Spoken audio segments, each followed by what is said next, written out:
Good morning. Well, today I want to introduce something completely new that I've been working on for some time now, and that is for my Deuce holder, a left-handed flange. Instead of making them by hand one at a time, I now have them mass manufactured, and I have them manufactured in a way that will be pretty cool. So here's my regular Deuce right-handed.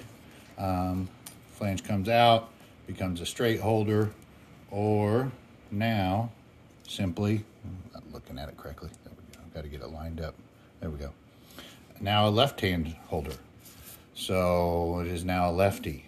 Now the cool thing is, in addition, is I'm going to be selling these individually. So they'll be separate. You can buy them if you're a lefty, or something that people never thought of a lot of time. A right-handed person can use them for flourishing, like so. So if you wanted to experiment with flourishing with a left-handed oblique, which puts the nib at a little bit different angle and doesn't require you to maybe turn your hand so far. So that's one thing.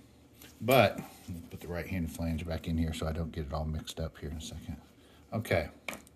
If you have other holders, such as some of the Paper and Ink Arts hand turn holders, the turn of the century, the Lewis Creations, the, I said turn of the century, the Zenarian style, all of these with a removable flange from other people, including the cheap speedball one, and then also the John Neal dual use. I'm getting confused here with all these pins, but anyhow, all of these, if you take the flange out, with this you can convert to a left-handed. Now some of them, say for example like this one, goes a little bit far, so what you do is you do that, and then you're going to get a toothpick or a small wooden shim, which I'm going to grab right now and show you.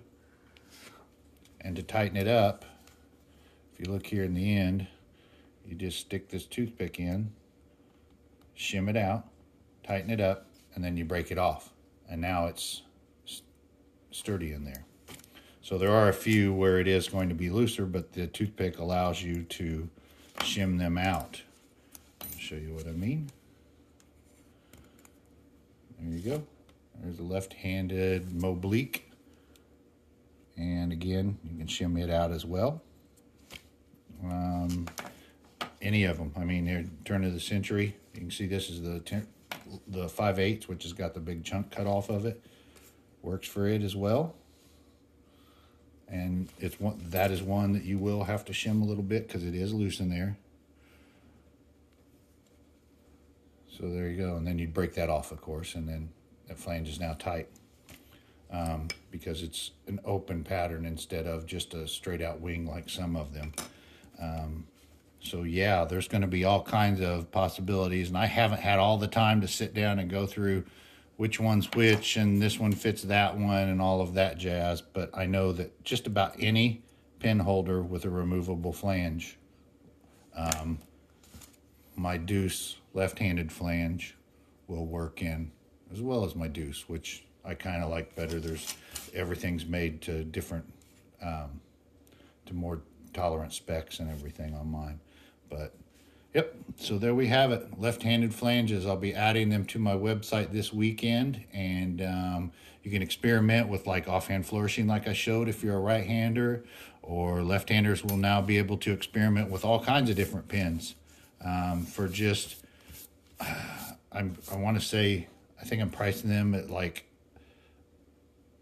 $1.50, I think is what it's going to end up being. I got to do the math, but it's going to be right around there. It's going to be very, very cheap. So yeah, there you have it. Left-hand flange for the Deuce and others. All right, thanks.